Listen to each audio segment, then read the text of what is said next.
They pay me money to work with children in a classroom.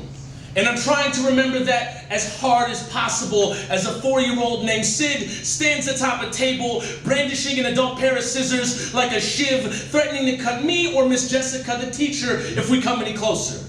Surely this isn't for notoriety. The class is already leaving for lunch, so I safely assume it's because he actually is notorious. Like the papers that came with him said. Sid Fleischman, 4 years old, pre-K, parents freshly divorced, already kicked out of 2 schools, show signs and symptoms of bipolar disorder and oppositional disorder, not on the spectrum for autism, has been diagnosed with emotional behavior disorder, has a history of violence in the classroom. So could somebody please tell me, in the name of Bob Lane Saget, who left the adult-sized shears out after arts and crafts next to the only kid who clearly has no qualms, brandishing them like a katana from Afro Samurai?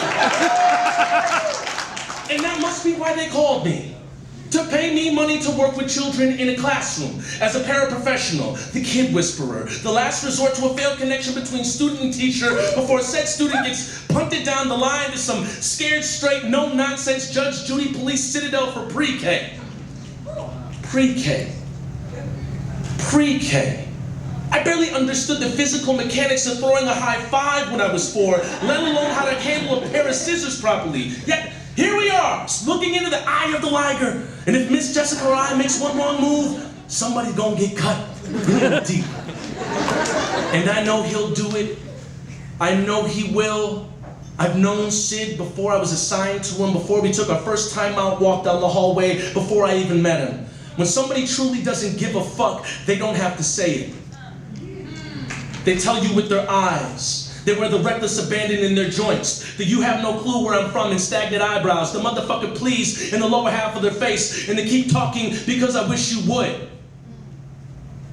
In their silence. The domestic high decibel discussions taught you the art of interruption when somebody isn't listening. And the sharp shift in tone gave you new bullets and balancing non-negotiables. Sid, watching grown adults grow verbose over a dinner table while your brain is still developing will teach you things too early. Observing can't be the right word for it, Sid, because surely observers can walk away as far as it takes to dissociate. They aren't locked into a high chair, forced to watch their maker separate. We don't watch the house burn. We caught fire along with it.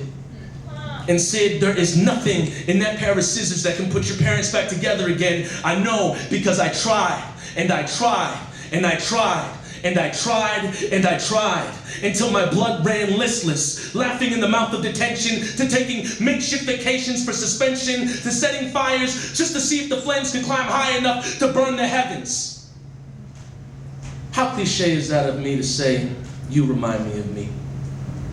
But then again, you're 4 years old. Your world hasn't been around long enough for anything to be cliche. I know you got a lot of adrenaline and Risperdal pumping through your veins right now, but you don't want to stab nobody. Step off the table and let's go to lunch.